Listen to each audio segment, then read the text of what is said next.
Hello friends, welcome back to our channel. మనిషి జీవితంలో కొన్ని విషయాలు మనకు అర్థం కాకపోయినా అవి మన మనసు లోతుగా తాకుతాయి. అలాంటి ఒక గొప్ప ఆధ్యాత్మిక అనుభూతి జగన్నాథుడి కథ. జగన్నాథుడు అనేది కేవలం ఒక దేవుడు కాదు, అది ఒక భావన, ఒక డివైన్ లైట్ లాంటిది. మనం ఎక్కడ ఉన్నా, ఎలాంటి పరిస్థితుల్లో ఉన్నా మనలో ఒక చిన్న ఆశను వెలిగించే శక్తి.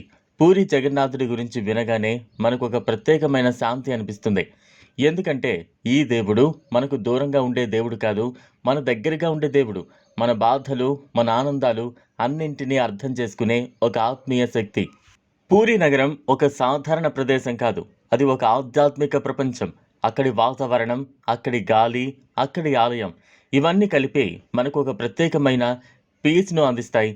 అక్కడకు వెళ్ళిన వారు చెబుతారు, ఆలయం దగ్గరకు వెళ్ళిన క్షణం నుంచి మనసులో ఉన్న ఒత్తిడి నెమ్మదిగా తగ్గిపోతుందని. ఎందుకంటే మనం అక్కడ ఒక గొప్ప శక్తి ముందు నిలబడ్డామనే భావన కలుగుతుంది. జగన్నాథుని ముందు నిలబడినప్పుడు మన సమస్యలు కొంతసేపు మర్చిపోతాం. ఒక నిశ్శబ్దం, ఒక ప్రశాంతత ఏర్పడుతుంది.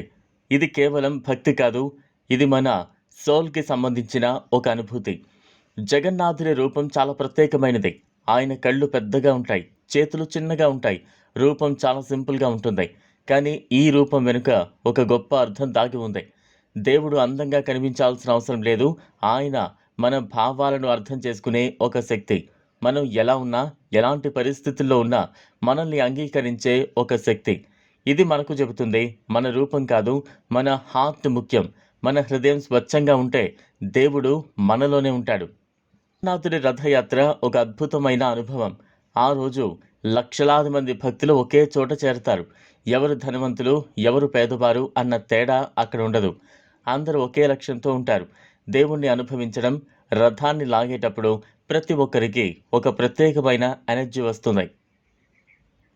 అది కేవలం శారీరక శక్తి కాదు, అది భక్తి వల్ల కలిగే శక్తి.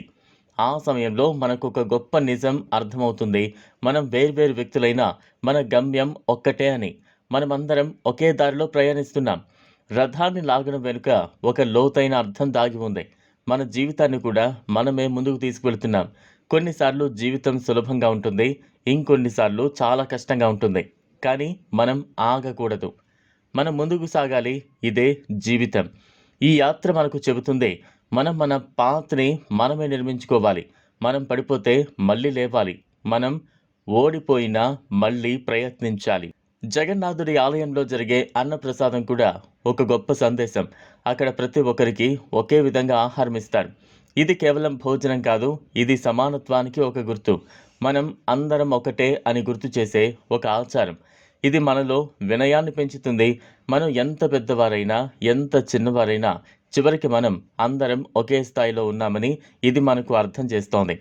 జగన్నాథుడి కథ మనకు ఒక గొప్ప సత్యాన్ని నేర్పుతుంది. మన జీవితంలో ఎంత కష్టాలు వచ్చినా మనం మన ట్రస్ట్ను కోల్పోకూడదు, మనలోని మంచితనాన్ని వదలకూడదు, మన హృదయంలో ప్రేమను నిలబెట్టుకోవాలి. ఎందుకంటే చివరికి మనకు సహాయం చేసేది మనలో ఉన్న విశ్వాసమే.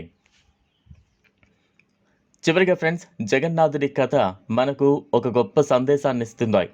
మనిషి ఎంత దూరం వెళ్ళినా చివరికి అతను వెతుక్కుంటున్నది శాంతి, ప్రేమ మరియు ఆనందం. ఆ మూడు మనలోనే ఉన్నాయి. మనం వాటిని గుర్తిస్తే మన జీవితం పూర్తిగా మారిపోతుంది. మనలోని వెలుగు పెరిగితే మన చుట్టూ ఉన్న చీకటి స్వయంగా తగ్గుతుంది. ఈ వీడియో మీకు నచ్చినట్లయితే లైక్ చేయండి, షేర్ చేయండి, ఛానల్ను సబ్స్క్రైబ్ చేసుకోండి. థ్యాంక్స్.